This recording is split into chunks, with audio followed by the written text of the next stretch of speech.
तस्य द्वितीयपरा अनन्तरं निश्चित्य हे सतीश पल्लव नाम संपन्न युगात 5100 विक्रम संवत 1978 श्री सत्याची सके सुमीचा त्रिपाठी कृष्ण पक्ष तिथि तृतीय वार शनिवार दिनांक 29 मई। आप सभी का दिन शुभ एवं मंगलमय। नैनं छिन्दति शस्त्राणि नैनं दहति पावक न चैनं क्लेद्यन्तापो न शोषयति मारुत। आत्मा को शस्त्र काट नहीं सकते और न अग्नि इसे जला सकती है। जल इसे गीला नहीं कर सकता और वायु इसे सुखा नहीं सकती है। धन्यवाद। आप सभी को मेरा नमस्कार। और इतने सुबह सुबह जो आयुर्वेद सुनने के लिए लोग उपस्थित हुए, इससे हमें भी बहुत प्रसन्नता मिलती है। हम सत्र का आरंभ करते हैं। दिख रही है मेरी? प्रसाद इस वक्त इस बारे में काम करते हैं। अभी जो पिछले साल हम लोग हर साल में धन्वंतरी जयंती, जो धन्वंतरी का जन्म रहता है, जो अपना दिवाली रहती है, त्रयोदशी रहती है, उस हिसाब से उस दिन से एक महीने तक एक धन्वंतरी जयंती समारोह या महोत्सव ऐसा लेते रहते हैं। तो उसमें हर साल अलग अलग विषयों पर व्याख्यान रहते हैं। पूरे भारत भर में ये व्याख्यान होते हैं। पिछले साल भी हमने किया ही था, जो कोविड के साथ जिंदगी और आयुर्वेद की कोविड के साथ कैसे जीना है, जो आज का भी विषय वही है। मैं वही प्रेजेंटेशन दोहराना चाहता हूँ। शायद मैं आपसे अनुरोध चाहता हूँ कि आप मुझे इसके लिए अनुमति दें।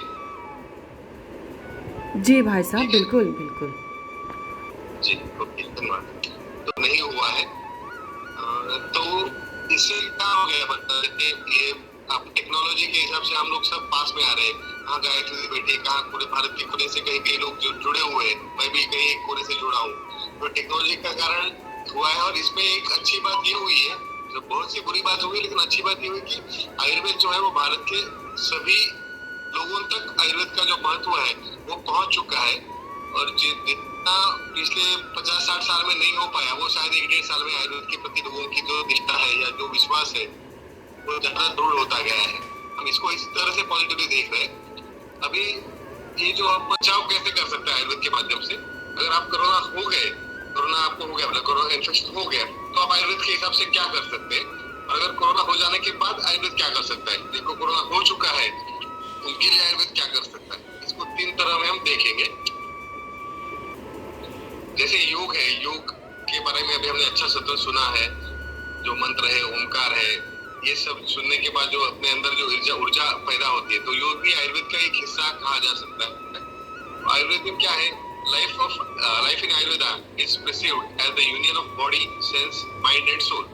तो अपना शरीर है, जो अपने ज्ञानेंद्रिय, पंच ज्ञानेंद्रिय है, वो अपना आत्मा और मन, इनका सबका जुड़ना एक साथ, यही आयुर्वेद की एक परिभाषा, ये आयुर्वेद की संकल्पना है, ये जो हम देख रहे हैं।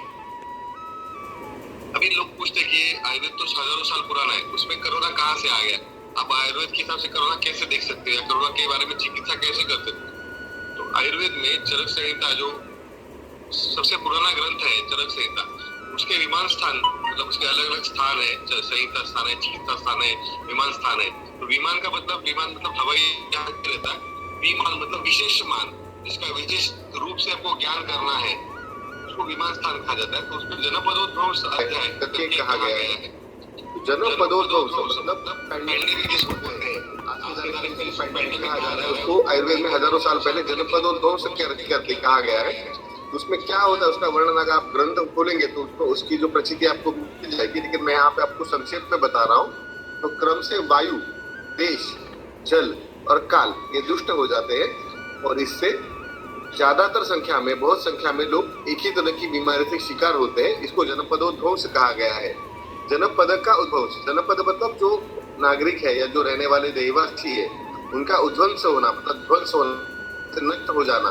तो ये आज का अगर कोरोना का पेंडेमिक देखेंगे उससे बहुत ज्यादा सही मात्रा में इसको मेल खाती है ये चीज, जो जनपद वंश है और पेंडेमिक दोनों एक ही जैसा दिख पाएंगे। और इसमें जो संसर्गजन्य व्याधि है, मतलब जिसको एक आदमी से दूसरे व्यक्ति तक होने वाली व्याधि है, उनका वर्णन इसी अध्याय में किया गया है। चलते आ रहे, ये आते हैं जाते हैं रहते हैं, उसका हमको कैसे बचाव करना है इसका भी आयुर्वेद में बहुत अच्छी तरह से वर्णन किया गया है। उसमें ये जनपद जो अध्याय है उसमें ये इस रोग के कारण बताए गए, इसमें क्या क्या लक्षण दिखाई देते हैं वो बताए गए, और ये नहीं हो पाए इसके लिए क्या उपाय करना ये भी बताया गया है। अभी संसर्गजन्य रोग जो है, मतलब जो आप एक आदमी से दूसरे आदमी को होने वाली जो है, जिसको डिसीज कहा गया है, उसको संसर्गजन्य रोग कहा गया है। उसका एक श्लोक है, प्रसंगात कात्र संस्पर्शात निश्वासात सह भोजनात सह शय्यासनात चापि वस्त्र माल्यानुलेपनात कुष्ठम ज्वरम शोषश्च नेत्राभिषंदे एवच औपसर्ग रोगाश्च संक्रमति नरांतरम। ये सुश्रुत संहिता का है, आपको जो पहले बताया वो चरक संहिता का है। चरक संहिता, सुश्रुत संहिता और वाग्भट संहिता, ये बृहत्त्रयी कही गई है आयुर्वेद की। बृहत्त्रयी मतलब जो मेन 3 ग्रंथ है, जब बड़े मात्रा में आयुर्वेद बताने वाले 3 ग्रंथ है, इसमें चरक संहिता आती है, सुश्रुत संहिता आती है और वाग्भट संहिता आती है। चरक संहिता में हर तरह के जो रोग है उनके सब लक्षण है वो फिजिशियन के हिसाब से कहा गया है। सुश्रुत संहिता है ये मोर ऑफ सर्जिकल, मतलब जो ऑपरेशन करने वाले हैं या जो विविध तरह की शस्त्रक्रिया होती है उसके बारे में कहा गया एक संहिता है या ग्रंथ है। तो उसमें क्या क्या कहा गया है, तो प्रसंगात कात्र संस्पर्शात मतलब कुछ प्रसंगवश आप एक आदमी से दूसरे आदमी को छूते हैं। निश्वासात मतलब जो श्वास होता है, जो श्वास बाहर निकलता है उसके वजह से। सहभोजनात मतलब एक जगह बैठ के खाना खाने के बाद। सहशय्यासनात मतलब एक ही बिस्तर पे या पास में सोने की वजह से या एक दूसरे के कपड़े पहनने से। कौन से रोग होते हैं, तो कुष्ठ मतलब जो त्वचा के रोग है वो, ज्वर मतलब बुखार, शोष मतलब शरीर में जो सुखन होना या शरीर का जो शुष्क होना, जैसे टीबी कहा जाता है वैसे रोग है। नेत्राभिषंद मतलब जो कंजंक्टिविटिस बोलते हैं जिसको, तो इस तरह की जो व्याधि है ये औपसर्गिक मतलब ऐसा ही वर्णन सुश्रुत संहिता में किया गया है। आप समझ पा रहे हैं ना सब?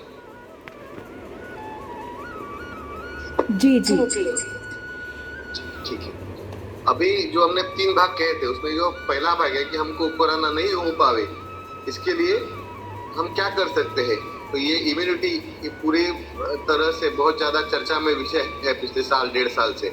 इम्यूनिटी जो मॉडर्न मेडिसिन में या अंग्रेजी भाषा में जिसको इम्यूनिटी बोला जाता है उसको हम व्याधिक क्षमत्व कहते हैं आयुर्वेद के हिसाब से। तो व्याधिक क्षमत्व क्या होता है, तो व्याधि न हुए इसके लिए अपने जो बॉडी की क्षमता है उसको बढ़ाना है। समझो अगर 10 आदमी है, 10 आदमी के कोई कोरोना पीड़ित व्यक्ति के संपर्क में आते हैं, तो जिसका व्याधिक क्षमत्व अच्छा है तो उसको कोरोना नहीं होगा, जिसका व्याधिक क्षमत्व कम है उसको कोरोना हो सकता है। जनक संहिता में इसका वर्णन किया गया है। व्याधिक क्षमत्व नामक व्याधि बल विरोधित्व या व्याधि उत्पाद प्रतिबंधकत्व, मतलब अगर व्याधि आपके पास आती है तो व्याधि उसको शरीर के बल से उसका विरोध हो जाए, उसको आपको वो व्याधि आप तक नहीं पहुंचे। और व्याधि उत्पाद प्रतिबंधकत्व मतलब अगर व्याधि का कोई लक्षण या वायरस आपके शरीर में जाता भी है तो वो आपके शरीर में कोई लक्षण उपलब्ध न करे या उत्पन्न न करे, इसको प्रतिबंध करना है, ये चरक संहिता में कहा गया है। लोग योग करने वाले हैं, योग के साधक है, तो आपको भी ये दिनचर्या, ऋतुचर्या ये सब का बारे में आपको अवगत है। फिर भी मैं थोड़ा दोहराना चाहता हूँ, ज्यादा डिटेल में नहीं जाऊंगा क्योंकि ये अलग से एक विषय हो जाएगा। दिनचर्या है, ऋतुचर्या है, इसमें क्या आता है, तो जो अपनी दिनचर्या क्या होती है, तो लाइफस्टाइल है, जीवन शैली है, जिसको बहुत अच्छे अंग्रेजी शब्द में लाइफस्टाइल कहा जाता है। लाइफस्टाइल यही जीवन शैली है, यही दिनचर्या है। और उसके अंदर क्या आता है, तो पंचकर्म भी आता है, अभ्यंग भी आता है। अगर आप दिनचर्या का ठीक से पालन करोगे तो आपकी व्याधिक क्षमत्व अच्छा रहेगा। व्याधिक क्षमत्व अच्छा रहेगा तो आपको कोई बीमारी जल्दी से नहीं पकड़ेगी। उसके बाद क्या आता है, हिसाब से आयुर्वेद हिसाब से आहार लोगे और अग्नि का बहुत ज्यादा विचार योग में भी किया गया है। जो अपनी नाड़ी है या चक्र, ध्यान चक्र है, उसमें भी अग्नि का विचार किया गया है।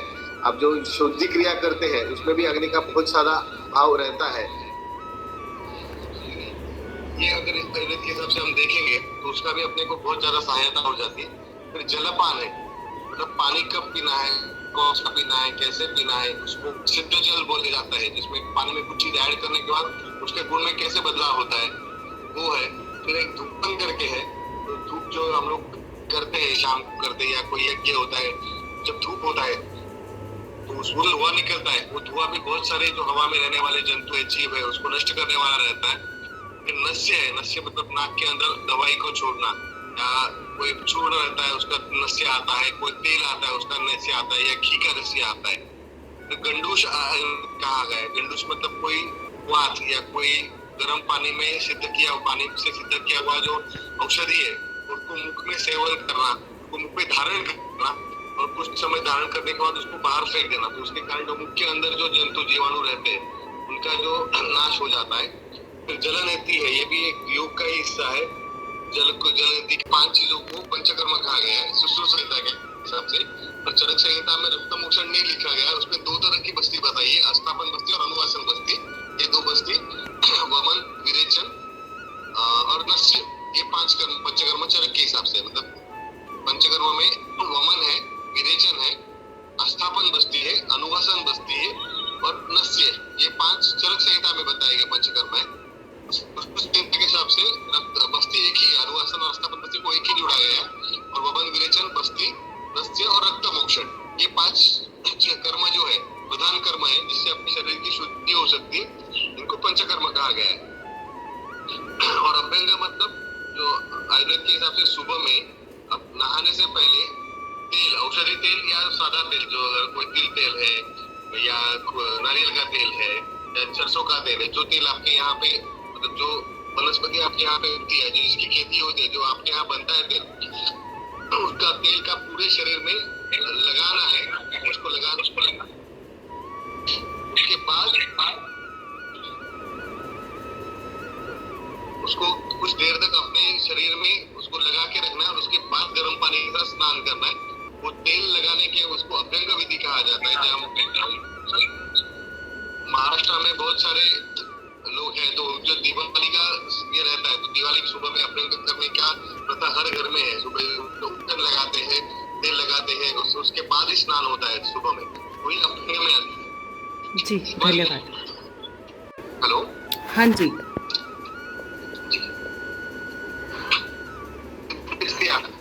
दिनचर्या मतलब जो हर दिन की करने वाली चर्या है, आचरण है, दिनचर्या मतलब दिन में करने वाला आचरण है।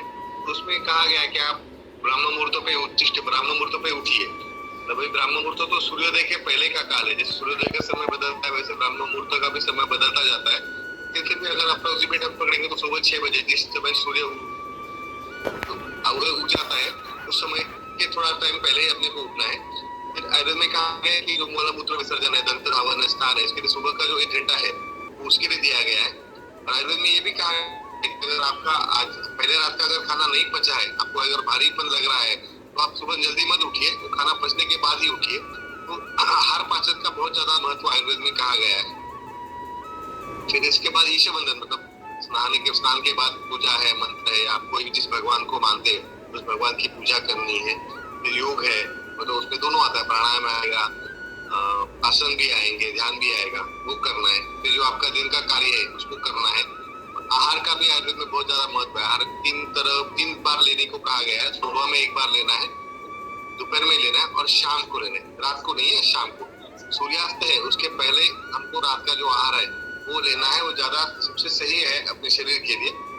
और फिर उसमें सायंकाल में आप 1 आध घंटा मनोरंजन के लिए जो अपना मन के, जैसे अभी टीवी है या मोबाइल है या आपको कोई आपका एंटरटेनमेंट है, कोई कला में मतलब कोई डांस में रुचि रखता है, कोई खेलने में है, जो आपके मनोरंजन का जो आपको ज्यादा प्रिय हो उसके लिए आप 1 आध घंटा निकाल सकते हैं।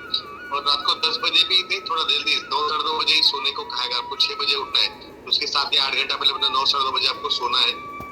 तो जो बायोलॉजिकल क्लॉक अभी कहा जाता है, जिसपे किसी लोगों को बायोलॉजिकल क्लॉक प्रेजेंट करके नोबेल तक पुरस्कार मिल गया है। ये हजारों साल से आयुर्वेद में कहा गया है, लेकिन उसको कई लोगों ने किसी तक पहुंच नहीं पाए या फिर उसका कोई महत्व नहीं ज्ञान पाया। इसके लिए बायोलॉजिकल क्लॉक तो कहा गया है, आजकल नोबेल प्राइज मिलता है, लेकिन यही बात हजारों साल से आयुर्वेद में कहा गया है, उसको नहीं कहा गया।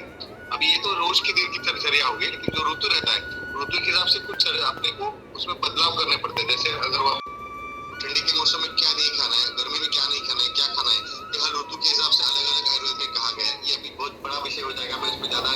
नहीं जा रहा हूँ। और उसमें आयुर्वेद में इतना डिटेल में कहा गया, ऋतु संधि भी बोला गया है। मतलब एक ऋतु बदल के दूसरा ऋतु शुरू हो रहा है, तो संधि काल में जो पहले ऋतु में आप खा रहे हैं वो धीरे धीरे कम करना है, और जो दूसरे ऋतु में आवश्यक है वो धीरे धीरे चालू करना है। तो स्विच ऑन जो रहता है, स्विच ऑन स्विच ऑफ, उसको भी आयुर्वेद में बहुत अच्छी तरह से और बहुत डिटेल में कहा गया है। ऋतु के अनुसार तो आपको आवश्यक बदलाव है। फिर गर्मी चल रही है, आप बहुत ज्यादा पानी पी रहे हो, बहुत ज्यादा ठंडी चीजें खा रहे हो, जिससे आपके शरीर में जो ऊर्जा उष्णता है वो कम हो जाए, इसका हम उपयोग कर रहे हैं। जैसे वर्षा ऋतु आ जाएगी, तापमान कम हो जाएगा, बारिश हो जाएगी, तो बारिश के हिसाब से बहुत ज्यादा व्याधि भी आती है। तो बारिश में आपको ये सब चीजें नहीं करनी है, तो उसको एकदम से आप आज तक पानी पी रहे हैं 4 लीटर 5 लीटर, और कल बारिश हो गई, आपको पानी एकदम बंद कर देंगे, तो आपके शरीर को नुकसान दे देगी। आपको धीरे धीरे कम करना है, और जो वर्षा ऋतु का जो आहार है उसको धीरे धीरे चालू करना है। ये भी आयुर्वेद में बहुत अच्छी तरह से कहा गया है। ऑयल्स रहती है, उससे मसाज करना, इसको अभ्यंगम कहेगा। और अभ्यंगम आचर्य नित्यम, मतलब ये नित्य में रोज में करना है, ऐसा आयुर्वेद के हिसाब से कहा गया है। मेरे पास समय है ना दीदी? हाँ जी भाई साहब, अभी है ना समय? समय है 15 मिनट है भाई साहब, 15 मिनट समय है जी। ठीक है। आयुर्वेद का और एक महत्वपूर्ण जो है, जो और किसी वैद्यकीय चिकित्सा पद्धति में नहीं कहा गया है, उसमें एक रोगे सर्वापि मंदाग्नि।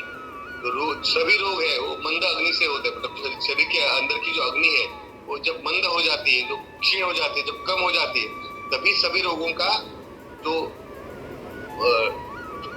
क्या बोलते हैं वो व्यक्त होते हैं शरीर में। अगर आपका अग्नि सही है, आपके शरीर जो जठराग्नि है या धात्वाग्नि है, उसको अग्नि के भी अलग अलग प्रकार बताए गए।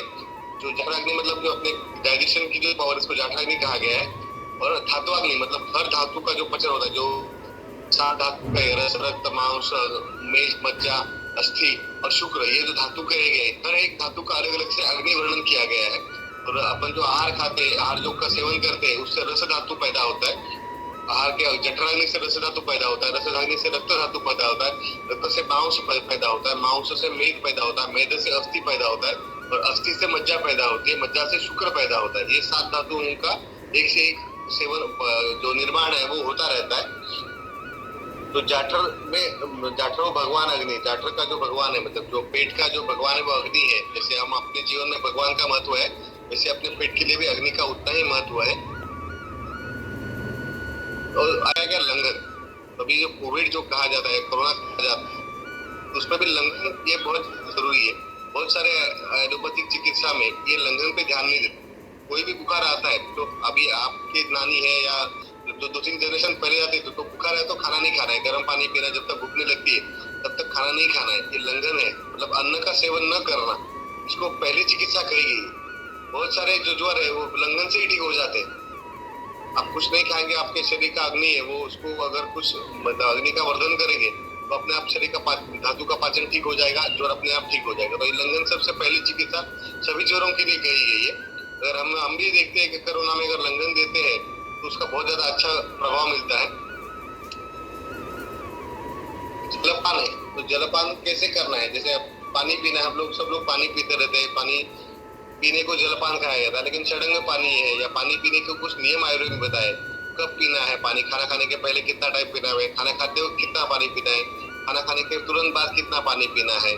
फिर उसमें अलग अलग शुद्ध शीत जल है। फिर कोई काढ़े है आयुर्वेद के, जो अलग अलग दवा के काढ़े, अभी आप भी सब लोग काढ़े पीते रहेंगे पिछले कोरोना के काल से।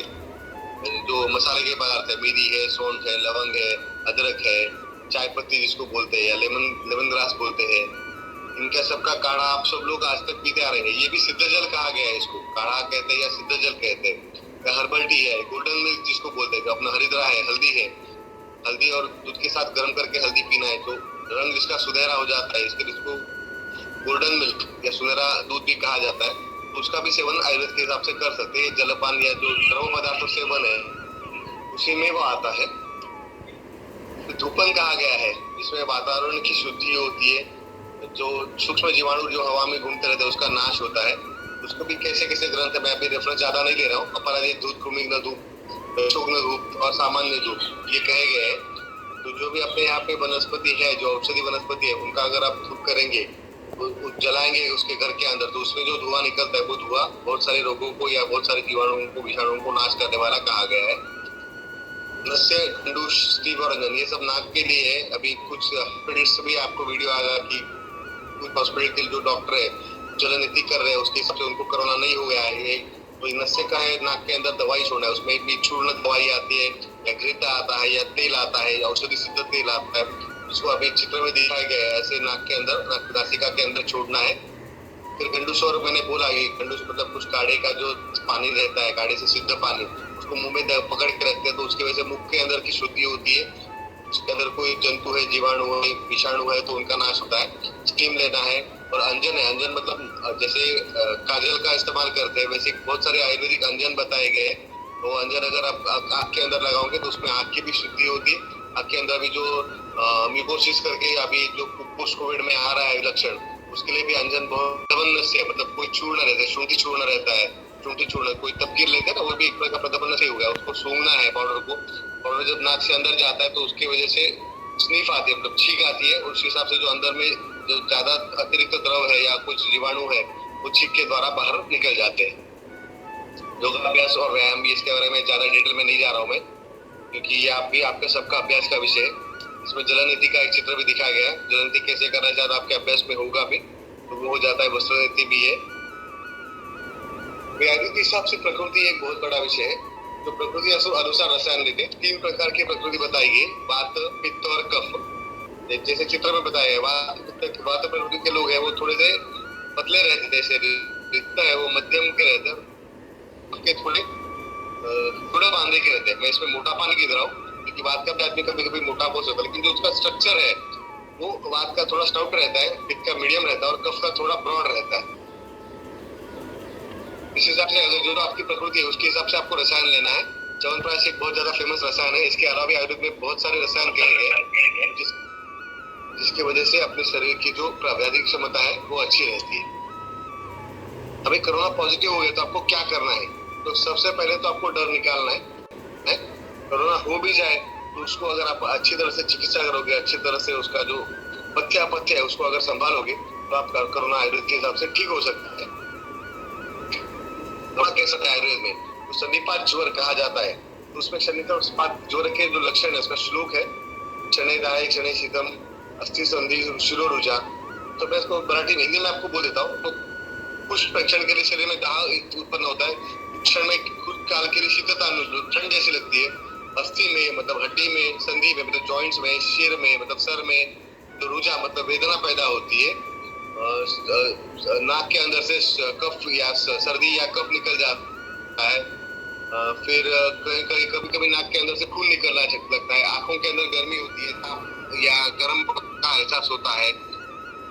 गले में वेदना होती है, गले में दाह होता है, गले में शोष होता है, गले में खिचखिचाहट जैसे होती है, श्वास होती है, तंद्रा मतलब जैसे ग्लानि जैसा हो जाता है वो होता है। प्रलाप मतलब बहुत ज्यादा वेदना होती है।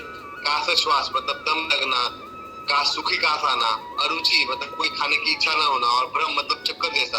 ये सब सन्निपात के लक्षण बताए गए हैं। और यही लक्षण बहुत ज्यादा जो तीव्र कोरोना होता है उसमें ये सारे लक्षण दिखाई देते, तो ये सन्निपात ज्वर ही है ऐसा हम कह सकते हैं। सन्निपात ज्वर के और भी लक्षण है सुश्रुत संहिता के, वो भी मैं उसके डिटेल में जाता नहीं। सन्निपात मतलब वात, पित्त और कफ, ये जो 3 दोष बताए गए, ये तीनों का सन्निपात मतलब तीनों का इकट्ठा होके, तीनों के एकत्रीकरण के साथ जो होने वाला ज्वर रहता है उसको सन्निपातिक ज्वर या विषम ज्वर कहा जाता है। ये औषध चिकित्सा है, बहुत सारी औषधि आयुर्वेद की है, जिसमें सादी जो मैंने आपको काढ़ा बताया, अदरक है, मेथी है, सौंठ है, इलायची है, जो हम लोग इसको पाती चाह कहते हैं, जिसको आप लेमन ग्रास बोलते हैं। ये सब तीनों का अगर हम काढ़ा करके ले लेंगे, वो परगना है, पारिजात रहता है, जो पारिजात या प्राजक्त बोलते हैं जिसको मराठी में, वो पारिजात के जो पत्ते हैं, पत्तों का अगर आप काढ़ा करके देंगे तो भी ज्वर में कहा गया। और ये विषम ज्वर में अच्छी चिकित्सा कही गई है। आहार में जैसे बोला बहुत लघु आहार लेना है, पहले तो लंघन करना है। लंघन के बाद अगर अग्नि विचार है, मतलब अगर आपकी भूख ठीक है, आपको खाना अच्छे खाने की इच्छा हो रही है, तो ये आपको लेना है। हर आहार में भी जो मूंग का पानी रहता है, मूंग उसको पका के मूंग का जो पानी रहता है वो लेना है। नरम चावल है, खिचड़ी है, चावल कच्चा चावल भून के उसको पका के नरम चावल करके खाना, ये आहार में बताया गया है। औषधि सिद्ध पानी जैसे काढ़ा है ये ले सकते हैं। पथ्य पथ्य में विहार में पथ्य पथ्य के आपको रेस्ट लेना है ये कहा गया, और मनोबल कहा गया, तो सद्रुतता का पालन करना है। अच्छी चीजों के बारे में सोचिए, जैसे अभी पॉजिटिव थिंकिंग कहा जाता है, सद्रुत का आचरण है, इसमें आपका मनोबल की हमको कुछ नहीं होना है, हम इस बीमारी से बाहर आने वाले हैं। और जो पॉजिटिव थॉट्स वाले विचार है, जो अगर आपके कोई गुरु है तो उनके वीडियोस आप सुन सकते हैं, या कुछ नहीं तो मैं रहता हूँ कि ज्यादा डिप्रेस रहना आपको बताओ, अगर आप कार्टून फिल्म देखो जिसका आपके मन को संतोष हो जाए, मन को आनंद मिले, ऐसी कोई भी चीज करो। किसी को संगीत में रुचि है तो गाने सुन सकता है, किसी को भाषण सुनने में अच्छा है तो जो सदगुरु है उनके भाषण सुन सकते हैं। तो ये सद्रुत के पालन के अंदर ही आता है। अभी लक्षण के हिसाब से अलग अलग चिकित्सा में लक्षण, चिकित्सा में ज्यादा मैं डिटेल में नहीं जा पाऊंगा, क्योंकि अगर ये आप लोगे और इसको अगर ब्लाइंडली फॉलो करेंगे तो वो ठीक नहीं रहेगा। जो आपके आसपास में जो वैद्यगण रहेंगे, आयुर्वेद के जो चिकित्सक रहेंगे, उनसे अगर आप कोरोना के समय में अगर उनसे आप चिकित्सा लोगे तो आपको जिस तरह से जो व्याधि है, जो आपके लक्षण है, सॉरी, जो आपकी अवस्था है, उसके हिसाब से वो आयुर्वेदिक चिकित्सा दे देंगे। तो अलग तरह के बहुत सारे चूर्ण आते हैं, गुटिका आती है, सिद्ध जल आते हैं, काढ़े आते हैं, और कुछ सुवर्ण कल्प आते हैं जिसमें सुवर्ण युक्त जो दवाई है, वो गंभीर रूप के कोरोना पेशेंट है उसमें वो सुवर्ण सिद्ध दवाई बहुत अच्छी तरह से काम की है। पत्ते पत्ते जो हुआ है वही है, और काउंसलिंग है। हम पेशेंट को जो भी अगर आपके परिचय में किसी या आपके जो रिश्ते में किसी को कोरोना हो जाता है तो उनसे आप वार्ता करते रहो, उनको थोड़ा सा तो बढ़ाओ उनका क्या लक्षण है, उनसे अगर जरूरी है तो डॉक्टर की सलाह ले लो, अगर नहीं तो अपने मोलों पर रहिए, ये बहुत है। अभी कोरोना जाने के बाद ये तो पिछले आगे के 5 साल 6 साल तक चलने वाली चीज है। एक मिनट,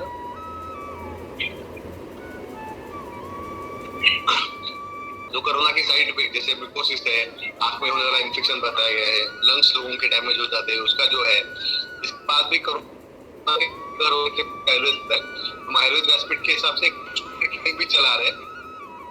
जो पेशेंट को कोरोना होके गया है उनके लिए आयुर्वेद व्यासपीठ, और जो गवर्नमेंट आयुष मंत्रालय है उनके हिसाब से हमारी आयुर्वेद व्यासपीठ की वेबसाइट है। आप आयुर्वेद व्यासपीठ वेबसाइट पे जाएंगे तो आपके एरिया में कौन सा पोस्ट कोविड क्लिनिक है उसका आपको पता मिल सकता है, जिसको कोविड होके गया है और कुछ तकलीफ है, व्याधि है, तो उसके हिसाब से वहाँ पे हम लोग चिकित्साएं करते हैं।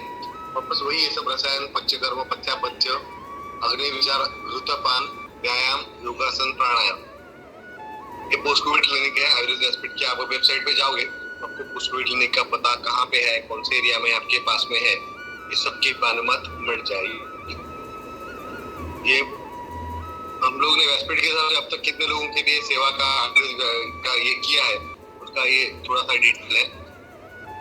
ये तो धन्वंतरि जयंती के लिए था, तो दीपावली की शुभकामनाएं थी। मैं गायत्री दीदी को बहुत ज्यादा मन से दिल से शुक्रिया करना चाहता हूँ कि मुझे मेरे जैसे छोटे से आदमी को ये आपने इस मंच पे ये आयुर्वेद के विचार रखने के लिए और कोरोना के काल में आयुर्वेद क्या कर सकता है इसके लिए संधि दे दी। इसके लिए मैं बहुत बहुत आभार व्यक्त करता हूँ, और आप सभी लोगों का भी आभार व्यक्त करता हूँ कि आपने अच्छी तरह से इसको सुन लिया। धन्यवाद। आपके कुछ प्रश्न है तो आप पूछ सकते हैं।